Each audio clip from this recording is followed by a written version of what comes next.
A routine civil suit turns explosive when a confident police officer fabricates testimony against a black woman. He thinks she's just another ordinary civilian, easy to discredit. But his lies unravel spectacularly when she reveals her true identity, a high-ranking U.S. Navy SEAL commander on a covert mission. Witness the moment a carefully constructed deception shatters, exposing widespread corruption live on camera. The fluorescent lights of the municipal courtroom hummed, casting a sterile glow on the proceedings. Commander Jada Monroe sat erect, a civilian witness, her posture betraying none of the internal steel that had forged her career. She wore a simple, dark suit, chosen specifically to blend in, to appear unremarkable. Her role, for now, was that of an ordinary citizen caught in the bureaucratic grinding of justice. The case at hand was a civil suit concerning a wrongful eviction, a minor injustice in the grand scheme, yet one that, unknown to many, served a much larger purpose. Her presence here was a tactical deployment, a chess piece moved by a power far beyond the scope of this local jurisdiction. Across the aisle, Officer Mark Thorne stood on the witness stand, his uniform crisp, his voice resonating with an undeserved authority. He was large, with a self-assured air that bordered on arrogance.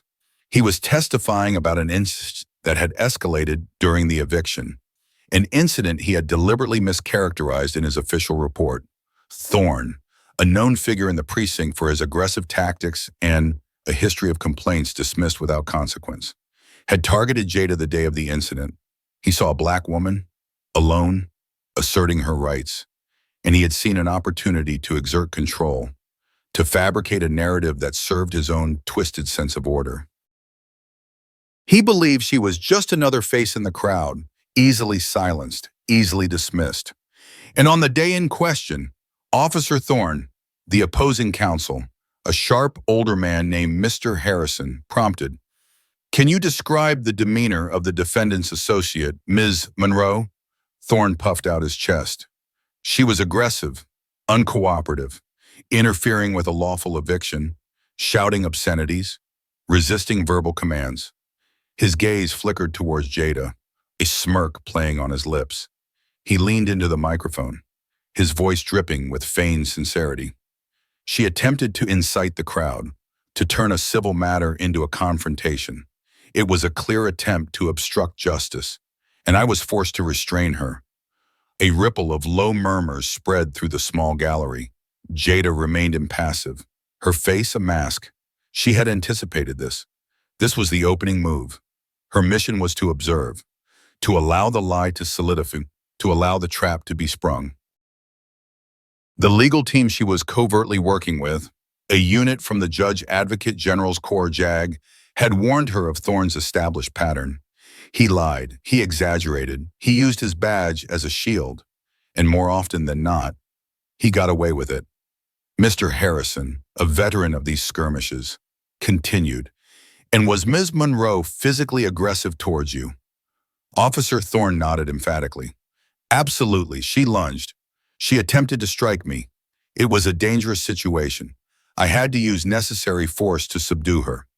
His hand instinctively went to his sidearm, a subtle, almost imperceptible gesture of dominance. He recounted a fabricated sequence of events, painting Jada as a violent instigator, himself as the beleaguered law enforcer. Every word was a calculated stab at her credibility, a deliberate attempt to malign her character in a public forum. He detailed how he had been forced to use a specific restraint technique, exaggerating the threat she supposedly posed. The prosecutor, a young, earnest woman, looked at Jada with a mixture of pity and exasperation. She knew Thorne's reputation. She knew the difficulty of proving a police officer had lied on the stand, the weight of his badge, the presumption of truthfulness that society often afforded law enforcement was a heavy burden to overcome. Jada felt the collective judgment of the courtroom press down on her, the silent accusations stemming from Thorne's confident falsehoods. She was being publicly branded, painted as a criminal, by a man who wielded the power of the state. Thorne continued his narrative, embellishing details, adding flourishes of dramatic tension where none existed. He described Jada's alleged frenzied state, her glazed eyes, her irrational behavior. He even claimed she had threatened his family, a blatant and malicious fabrication designed to inflame the court and solidify his victimhood. The judge, Judge Williams, a stern but fair arbiter, watched Thorne carefully, a flicker of something unreadable in her eyes.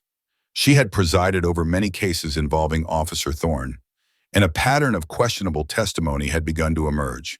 Though never definitively proven, Jada's military training kicked in.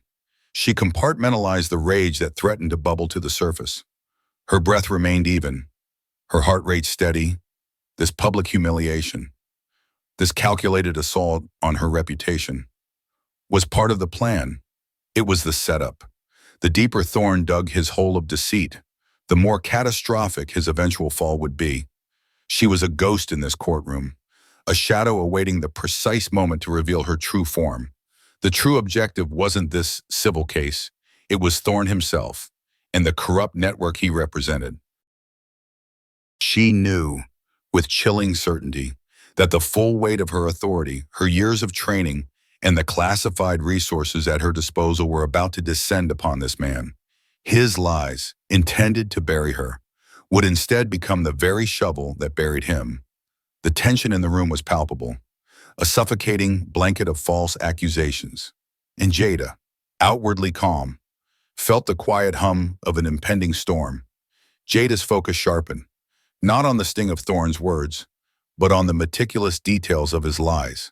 She noted the specific, fabricated threats, the exaggerations of her movements, the calculated inaccuracies in his description of her attire that day. This wasn't just about a wrongful eviction. It was about the systemic abuse of power, the casual way truth was twisted and discarded by those sworn to uphold it. She observed the court reporter diligently typing, unaware she was meticulously documenting the unraveling of a corrupt officer. She saw the concerned glances from a social justice lawyer observing the proceedings, a potential ally whose indignation was being carefully stoked.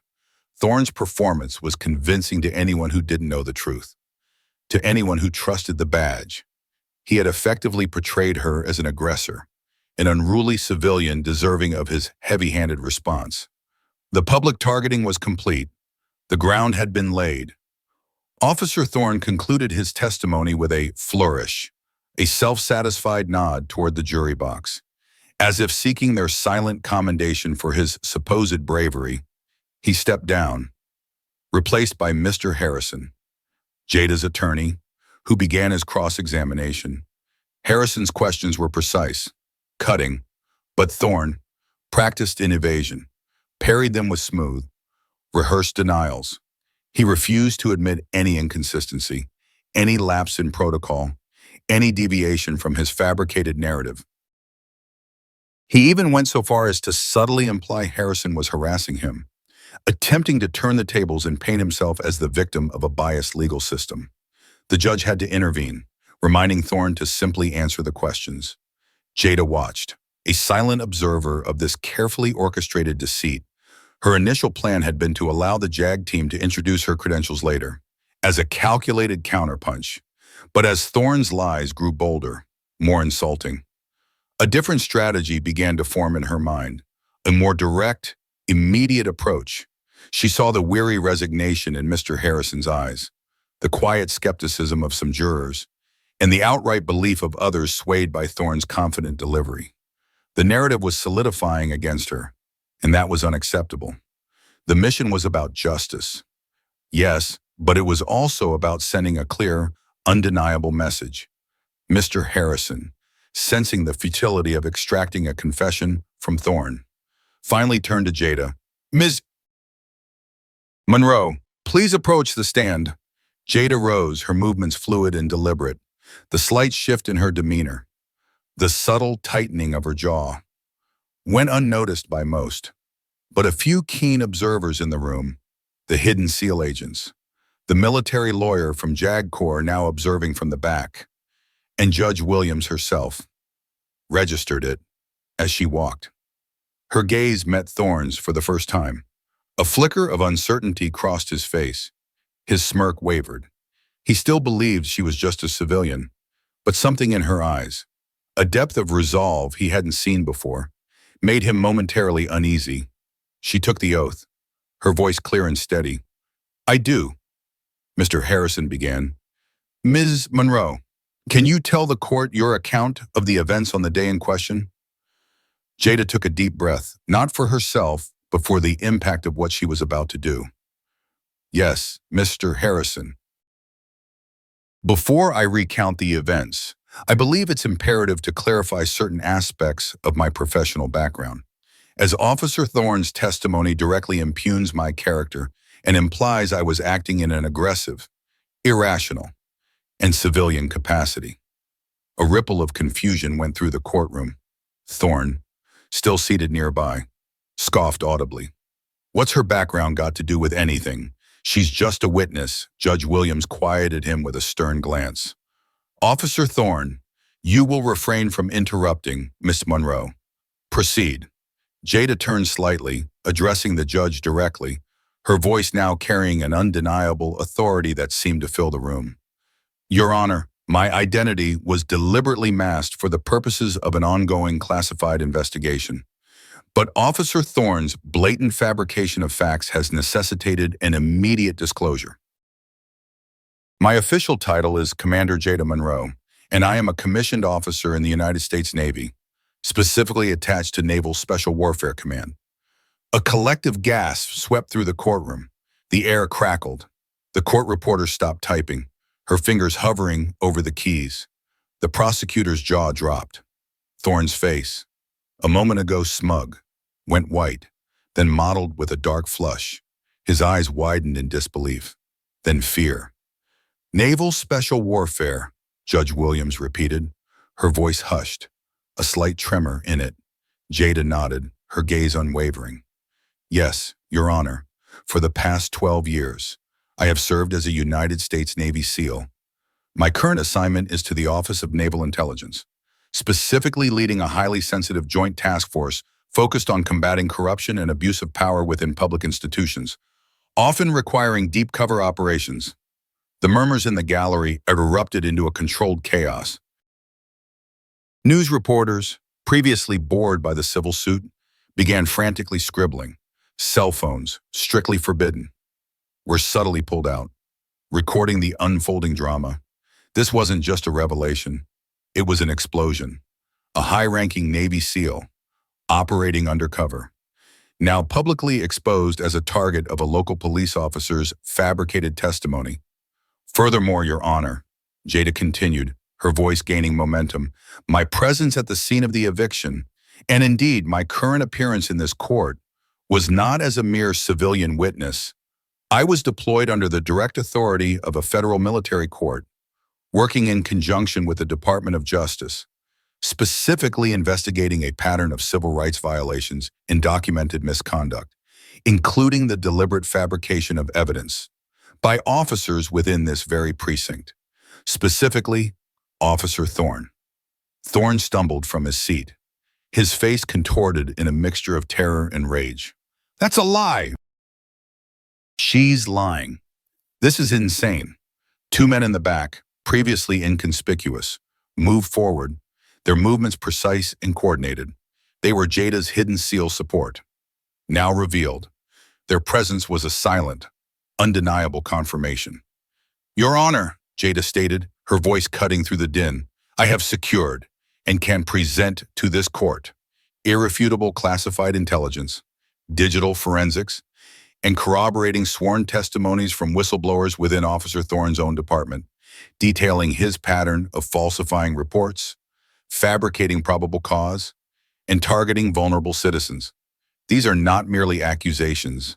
These are documented facts, gathered over months of intense investigation, all pertaining to the specific incident Officer Thorne just falsely testified about.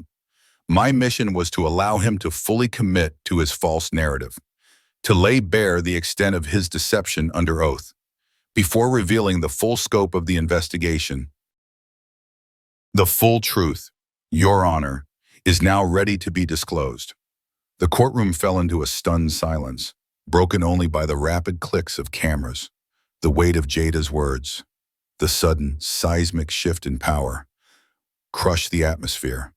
Thorne stood frozen, his eyes wide with dawning horror, realizing his carefully constructed lies had just become the instruments of his own destruction, laid bare by the very woman he had attempted to discredit. The ordinary civil suit had just become a military-grade operation. The aftermath of Jada Monroe's revelation was a maelstrom. Judge Williams, regaining her composure, immediately ordered the court into recess and summoned the court security officers. Officer Thorne, still reeling, was swiftly taken into custody. His protest muffled and incoherent as he was led away. The shockwaves rippled through the legal community and beyond. The small civil suit had transformed into a national security incident. The courtroom, once a mundane arena for mundane disputes, was now a buzzing hive of federal agents, military lawyers, and bewildered local officials. Jada, however, remained at the stand, an immovable pillar amidst the sudden chaos. Her attorney, Mr. Harrison, approached her, his face a mixture of awe and concern. "Commander Monroe," he whispered, "what just happened? Is there anything I need to know? I was completely unaware." Jada gave him a brief, reassuring nod. "You performed admirably, Mr. Harrison.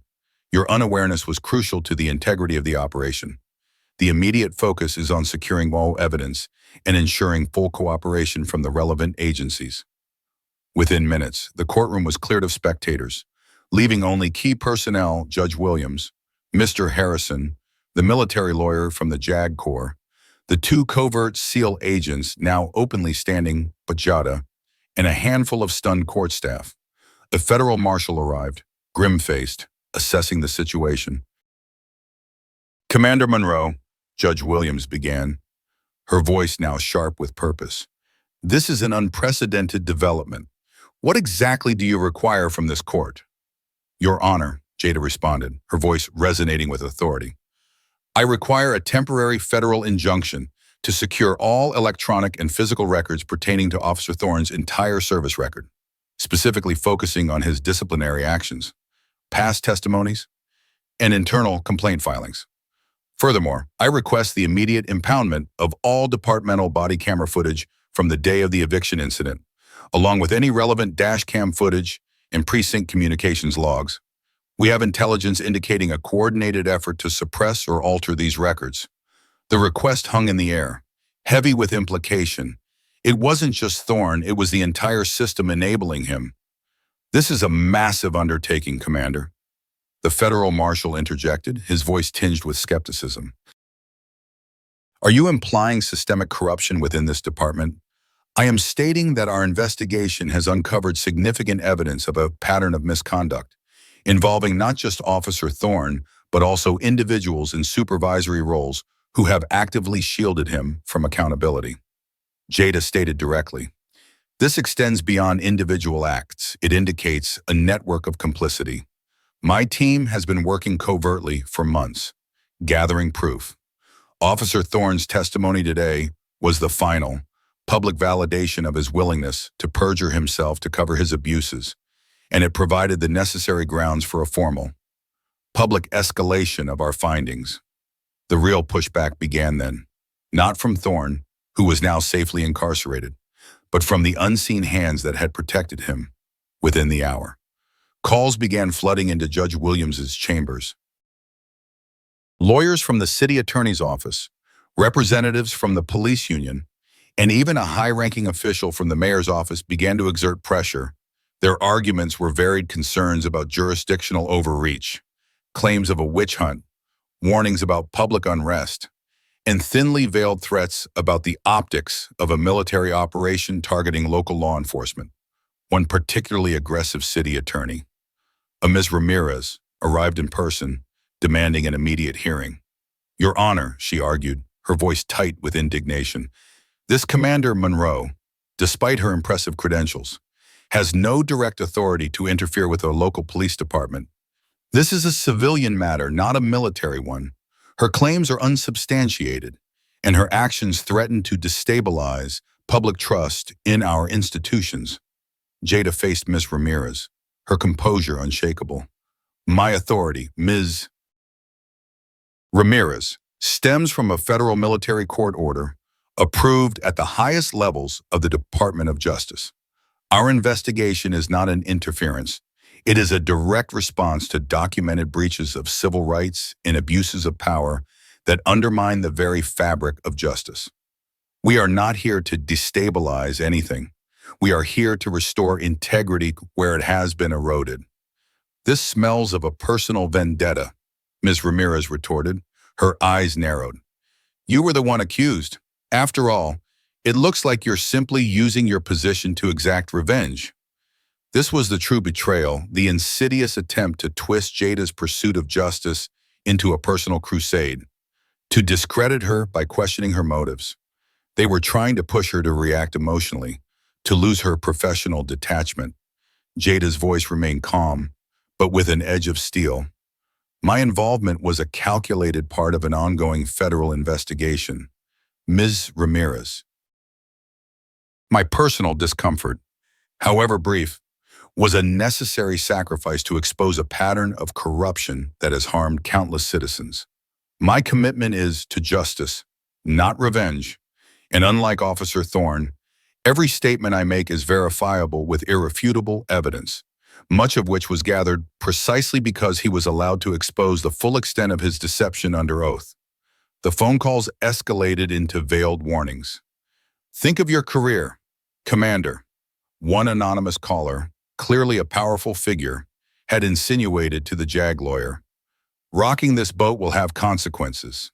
The implicit threat was clear back down, or face a different kind of war, a bureaucratic one, fought in the shadows, designed to tarnish reputations and bury careers. Jada felt the weight of the institution pushing back, the invisible hands attempting to choke off the investigation before it could expose the deeper rot. They were trying to isolate her, to make her feel like an outsider fighting an impossible battle against a monolithic, self-preserving entity.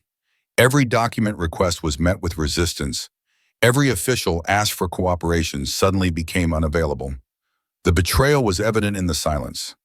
The stonewalling, the carefully constructed legal walls that began to rise around the truth. This was the moment where the fight truly began. Not against one crooked cop, but against the entrenched power structure that protected on him. She was being pushed to the edge, not by physical threats, but by the overwhelming, insidious force of systemic resistance. The resistance escalated. The city attorney's office filed motions to quash Jada's federal injunction, citing gross overreach and lack of direct jurisdiction. The police union began a public relations campaign, painting Officer Thorne as a victim of a vengeful, deep state operative, subtly playing on racial stereotypes to undermine Jada's credibility. The mayor's office, eager to avoid a scandal, deployed a barrage of legal maneuvering designed to delay, obstruct, and ultimately bury the investigation in bureaucratic red tape. They believed that by starving Jada's team of resources and access, they could force them to abandon the case. Jada, however, was a SEAL. She understood the art of unconventional warfare, of turning an opponent's strength against them.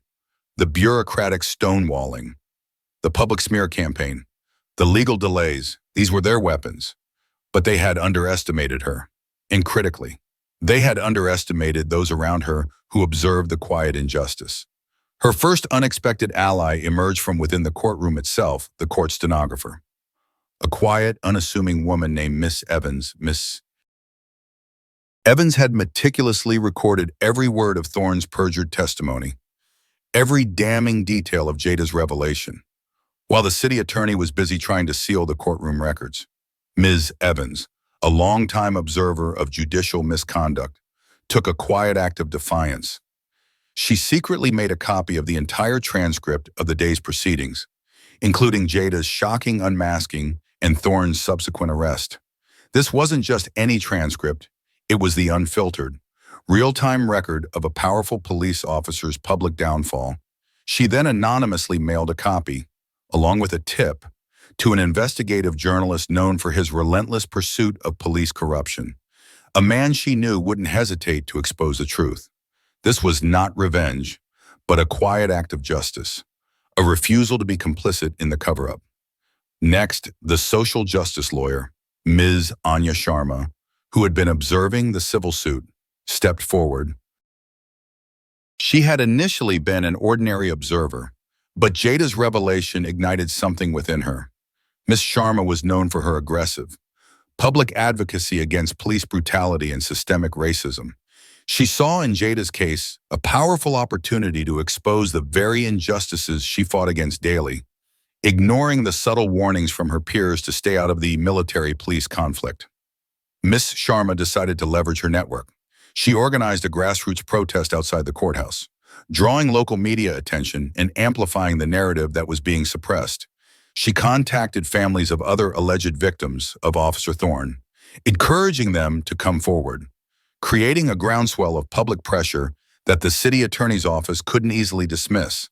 Then came the most pivotal and unexpected: aid a secret SEAL operative, operating deep undercover within the local government's IT department. This operative, codenamed Ghost, had been embedded for months, establishing secure backdoors and monitoring communications. As the city began their frantic attempts to scrub or alter digital records, Ghost moved. He didn't just back up the data, he actively bypassed the department's firewalls, secured the pristine, unaltered body cam footage from the day of the eviction, and covertly extracted the full, unedited internal communications logs that showed supervisors actively encouraging or ignoring Thorne's behavior. This was a highly illegal, but strategically vital, act of digital insurgency. He funneled this untainted data directly to Jada's encrypted military channels, ensuring that even if the city tried to destroy the originals, the truth was already out of their reach. The mayor's office believed they had Jada cornered. They had activated their network, confident in their ability to bury the story and discredit the rogue SEAL. They thought their combined legal and public relations assault would force her to retreat. They didn't know that their attempts to suppress the truth were being met with calculated defiance. Aided by individuals they had completely underestimated: the court stenographer, the social justice lawyer, and the embedded SEAL operative. Ordinary people, or people operating in the shadows, were turning their bureaucratic war into a public spectacle, fueling the very fire the city tried to extinguish. The information from Ms. Evans's transcript began to leak to the press, confirming the shocking details of Jada's identity and Thorne's perjury. Ms. Sharma's protests outside the courthouse grew, amplified by the stories of other victims she brought forward and the data from Ghost. The unvarnished truth of Thorne's misconduct and the complicity of his superiors was now securely in Jada's possession, a ticking time bomb waiting for the precise moment to detonate. The city thought they were pushing Jada to the edge. Instead, she was meticulously gathering the ammunition for a counterattack that would be swift, public, and devastating. The subtle acts of defiance, carried out by those underestimated by the power structure, were about to unleash a storm. The stage was set. The city attorney's office, feeling confident that their legal maneuvers had stalled the federal investigation, scheduled a high-profile press conference. Their objective was clear: to control the narrative, to dismiss Commander Jada Monroe's claims as an overblown military interference, and to publicly exonerate Officer Thorne, painting him as a victim of an overzealous and unsubstantiated witch hunt. The mayor himself was expected to make a brief appearance, lending his gravitas to the effort. The press conference was to be held on the steps of City Hall, ensuring maximum public visibility. Jada and her JAG team learned of the press conference through their intelligence channels. This was the moment. They had anticipated this move, knowing that the city would attempt to quash the story publicly. It provided the perfect public forum for their counterstrike, a live, unscripted confrontation that would dismantle the city's carefully constructed narrative.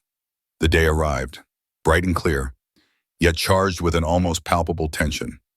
Reporters from local and national news outlets crowded the plaza in front of City Hall, their cameras poised.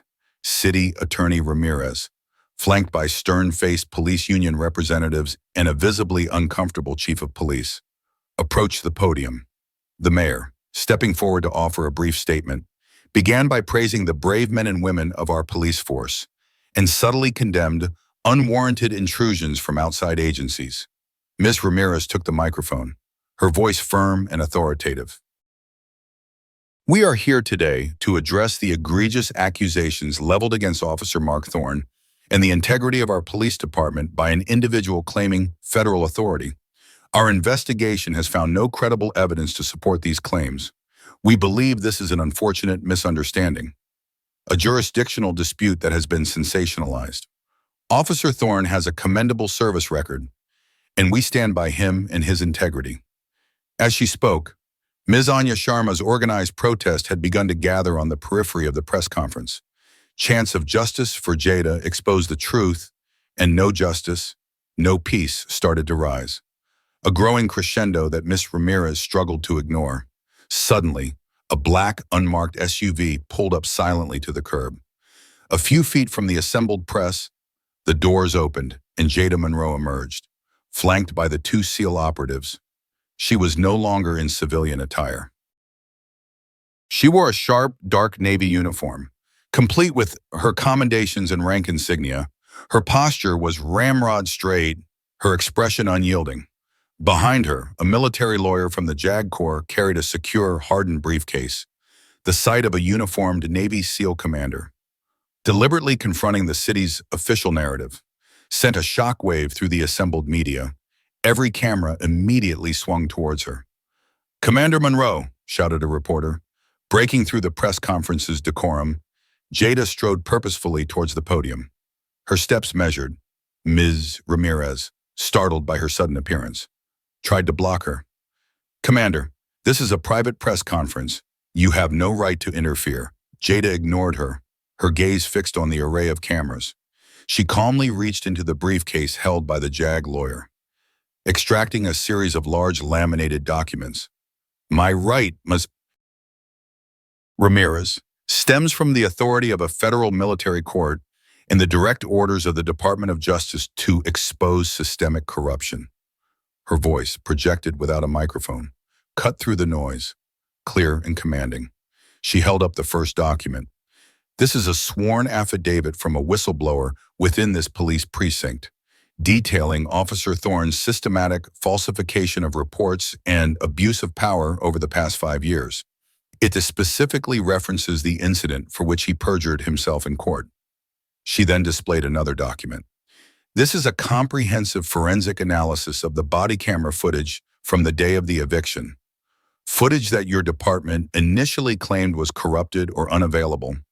It clearly shows Officer Thorne initiating physical contact, fabricating threats, and escalating the situation without provocation, directly contradicting his sworn testimony." The flashes of the cameras intensified. Reporters began shouting questions, their previous deference to the city officials completely gone. "And this," Jada continued, holding up a third document, "is a detailed transcript of internal communications logs, revealing direct orders from multiple supervisors, including Lieutenant Thomas Riley, to dismiss, downplay, and actively conceal complaints against Officer Thorne, thereby facilitating his ongoing misconduct." She pointed to the chief of police, who visibly blanched. "Chief, perhaps you can explain why your department has actively suppressed evidence of your officers' abuses." The chief stammered, unable to respond. Ms. Ramirez, infuriated, tried to snatch the documents from Jada's hand. "These are unverified, classified documents." "You are out of line, Commander." "These are not unverified," Jada retorted, pulling the documents out of reach. "These are federal evidence, gathered through meticulous, legal means, and unlike your claims, Ms. Ramirez, they are verifiable. Every word of my statement, every piece of evidence I present, is backed by overwhelming proof." Then, a large screen was quietly unfurled behind Jada by the SEAL operatives. On it, the unedited body camera footage of the eviction incident began to play. Live for the world to see. It showed Thorne's aggressive approach, Jada's calm attempts to de-escalate, Thorne's unprovoked physical assault, and his blatant lies to arriving backup officers. The visual evidence, raw and undeniable, was far more powerful than any verbal testimony. The public, watching live broadcasts, saw the truth unfold before their eyes. The mayor, witnessing the complete unraveling of his press conference, quickly exited the scene. Miss Ramirez, speechless and visibly shaken, could only watch as the entire narrative she had tried to control imploded. The protest chants outside City Hall grew louder, now fueled by the stunning live revelations. The confrontation was explosive, undeniable, and irrevocably public. The carefully constructed lie had been shattered, captured on camera, and beamed directly into homes across the nation. The live broadcast of Jada Monroe's dramatic revelation and the irrefutable body camera footage instantly turned the tide. The public backlash was immediate and ferocious. Social media exploded with condemnation. News channels ran continuous loops of the footage. And public opinion, once cautiously divided, swung overwhelmingly against Officer Thorne and the city officials who had defended him. The carefully cultivated image of the police department, and indeed the mayor's administration, shattered in real time, within minutes of the footage concluding. The first concrete shift in power began. Uniformed federal marshals, who had been strategically positioned around City Hall in anticipation of Jada's move, moved swiftly. Their targets were not only Officer Thorne, who was already in federal custody, but now also his direct supervisors implicated in the internal communications logs. Lieutenant Thomas Riley, the officer Jada had specifically named, was the first to be publicly arrested. He was pulled from the stunned police union representatives, handcuffed, and led away. His face a mask of disbelief and betrayal. The arrest continued. Two other sergeants, whose names appeared repeatedly in the internal logs as actively dismissing or altering complaints against Thorne, were also taken into custody. These were not quiet detentions. They were public spectacles, orchestrated to send an undeniable message. The sight of police leadership being led away in handcuffs under the watchful eyes of federal agents was a powerful symbol of the corrupted power structure collapsing. Meanwhile, back at the press conference, City Attorney Mr. Ramirez, whose face was still a mosaic of shock and anger, received an urgent phone call. Her voice, previously so confident, became tight with suppressed panic. "What immediately, Omaha?" she whispered, her eyes darting towards Jada. After a tense silence, she hung up, her shoulders slumped. She turned to the remaining reporters, her face ashen. "I have just been informed that Mayor Thompson has tendered his immediate resignation, citing personal reasons." A fresh wave of gasps and shouts erupted from the media. The mayor, the highest authority in the city, had abandoned ship rather than face the fallout. It was an admission of guilt, a tacit acknowledgement of the rot within his administration. The chief of police, who had remained frozen in place, finally found his voice, though it was weak and trembling. "In light of these unprecedented revelations, I am initiating an immediate, independent internal affairs investigation into all allegations of misconduct within the department. Furthermore, Officer Thorne, Lieutenant Riley, and all other implicated officers are hereby suspended without pay, effective immediately. Pending the outcome of these investigations, we will cooperate fully with federal authorities." His statement, though delivered with a facade of authority, was clearly a desperate attempt to mitigate the damage, to show a willingness to self-correct before the federal hammer descended even harder. Jada, observing the unfolding chaos, allowed herself a brief, almost imperceptible nod. The first phase was complete. The public exposure had crippled the local power structure. The arrests were not just about individual accountability, they were about dismantling the network of complicity. The mayor's resignation and the chief's panicked suspensions were proof that the message had landed. Miss Anya Sharma, the social justice lawyer, seizing the moment, stepped forward and addressed the media. "This is not just about one bad apple.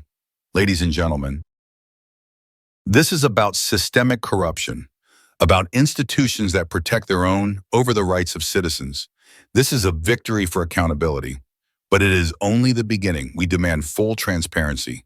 We demand justice for all victims, and we demand root and branch reform. Her voice, passionate and unburdened by official protocol, resonated with the public. The public backlash was evident not just in the media, but in the growing crowd outside City Hall. What started as a modest protest had swelled into a massive demonstration. Citizens emboldened by the live exposure of truth, they chanted for reform, for justice, for a complete overhaul of the police department. The power had shifted decisively. The city officials, once in control of the narrative, were now on the defensive, their authority eroded, their credibility destroyed. The institution that had once shielded its own was now forced to cannibalize itself in a desperate attempt at survival. The chaos had begun, and Jada Monroe had ignited it. The immediate, public consequences were now undeniable. The initial shockwave from the City Hall confrontation began to settle, leaving behind a volatile political landscape. The mayor's resignation and the public arrest had created a power vacuum, and Jada Monroe wasted no time in capitalizing on the momentum. Her objective was no longer just to expose Officer Thorne, but to dismantle the entire network of corruption that had enabled him and to push for systemic reform within the police department and potentially beyond. With the immediate threat of legal obstruction from the city attorney's office neutralized by the mayor's resignation, Jada, in concert with her JAG team, moved swiftly. Their first action was to secure a federal takeover of the ongoing investigation, removing it entirely from local control. This ensured that no further attempts at evidence suppression or witness intimidation could occur. Judge Williams, having witnessed the undeniable evidence in the public outcry, readily granted the federal mandate, effectively giving Jada and her team carte blanche. Jada convened a joint task force comprising JAG investigators, agents from the Department of Justice's Civil Rights Division, and even a select few trustworthy officers from within the local police department who had secretly provided intelligence during the undercover phase. This diverse team began systematically sifting through years of police records, internal affairs reports, and digital communications, all now secured thanks to Ghost preemptive extraction. The initial findings were staggering. Officer Thorne was merely the tip of a much larger iceberg. The task force uncovered a pattern of systemic abuses, falsified arrest reports to meet quotas, planted evidence in minority communities, a network of officers accepting bribes for overlooking minor infractions, and a pervasive culture of intimidation that silenced internal whistleblowers. The internal communications logs, meticulously preserved, revealed exchanges where supervisors openly discussed managing complaints against problematic officers, using code words to refer to the destruction of evidence and the coaching of false testimonies. Lieutenant Riley's arrest was just the beginning. The logs implicated at least a dozen other officers, some of whom held even higher ranks. Jada understood that raw data alone wouldn't create lasting change. She needed to translate the evidence into public pressure and legal action. She held a series of private, highly controlled briefings with key members of the press, sharing sanitized but damning details of the ongoing investigation. This kept the story in the headlines, preventing the city from regaining control of the narrative. The public, still reeling from the live footage, remained engaged and demanded accountability. The social justice lawyer, Ms. Anya Sharma, became a crucial public advocate, working closely with Jada's team. She organized public forums where victims of police misconduct, previously too intimidated to come forward, felt empowered to share their stories. These testimonies, raw and emotional, put a human face on the abstract data, further fueling public outrage and cementing the need for radical reform. Ms. Sharma also began preparing class action lawsuits against the city and the police department, demonstrating that the pursuit of justice would extend beyond criminal charges. The internal resistance shifted from active obstruction to passive sabotage. Officers began refusing to cooperate, feigning ignorance, or citing union protections. They hoped to bog down the investigation in endless legal battles and bureaucratic delays. However, Jada had anticipated this. She authorized her SEAL operatives, now openly working as federal agents, to conduct targeted interviews and evidence collection. Bypassing traditional departmental channels, their efficiency and directness intimidated uncooperative officers, forcing them to comply. One of the most significant revelations came from the deep dive into financial records linked to the implicated officers. The task force uncovered a pattern of unexplained wealth, luxury purchases far beyond their official salaries, and shell corporations linked to real estate dealings. This hinted at a deeper level of corruption, possibly involving illicit drug trade connections or protection rackets. The investigation was no longer just about civil rights violations. It was about organized crime operating within the police department. Jada met with the newly appointed interim mayor, a quiet, reform-minded civil servant who understood the gravity of the situation. She laid out the full scope of their findings, emphasizing the potential for long-term federal oversight if the city failed to implement comprehensive reforms. The interim mayor, seeing the undeniable evidence and the overwhelming public pressure, agreed to cooperate fully, authorizing internal reforms and allowing the federal task force unrestricted access. The chaos had been channeled into an unstoppable force for change. Jada, with her strategic mind and unwavering resolve, was turning the exposure of one crooked cop into a full-scale assault on systemic corruption, forcing an entire city to confront its hidden truths. The momentum was building, pushing towards a climactic confrontation with the architects of the deep-seated rot. The investigation spiraled, implicating officials far beyond Lieutenant Riley. The financial trails led higher, to the deputy chief of police, a man named Arthur Vance, who had cultivated an image of unimpeachable integrity. Vance had been the quiet architect of the cover-ups, manipulating internal affairs and silencing dissent, always operating from the shadows. He was the ultimate oppressor, the power behind Thorne's impunity. The task force had compiled an ironclad case against him, supported by financial records, encrypted communications, and the testimonies of frightened subordinates he had coerced. The final showdown was orchestrated with precision. Jada's team, anticipating Vance would attempt to flee or destroy evidence if directly confronted, planned to corner him in a public, undeniable manner. They leaked strategic, unconfirmed rumors to a few trusted reporters about the imminent arrest of a high-ranking official within the police department, creating a fever pitch of anticipation. The twist came when the interim mayor, acting on Jada's advice, called for an emergency, closed-door city council meeting to discuss the ongoing federal investigation and necessary departmental reforms. Deputy Chief Vance, compelled by his position and desperate to maintain his facade of control, attended. He believed he was walking into a closed-door discussion, where he could use his influence to control the flow of information. He was wrong. As the meeting commenced, the doors to the council chambers, usually secured, were suddenly flung open. News cameras, previously stationed discreetly in the hallway, swarmed in, their lights blinding. Jada Monroe, in full uniform, stood at the entrance, flanked by federal marshals and the JAG lawyer. The interim mayor, who had been subtly cooperating with Jada, stood at the head of the table, his face grave. Deputy Chief Vance, Jada's voice cut through the startled murmurs of the council members. I believe you have some questions to answer.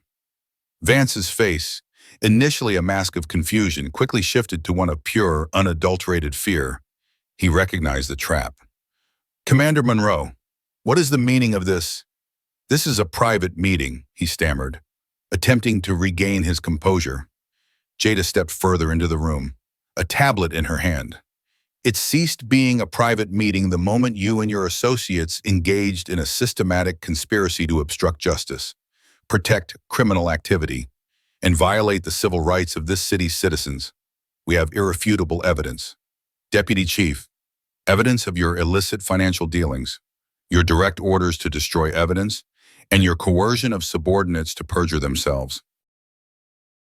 On the large screen at the front of the council chamber, the SEAL operatives projected a series of documents, bank statements, showing massive, unexplained deposits into Vance's offshore accounts, screenshots of encrypted messages between Vance and Thorne discussing cleanup operations, and a flowchart detailing the network of officers involved in the corruption.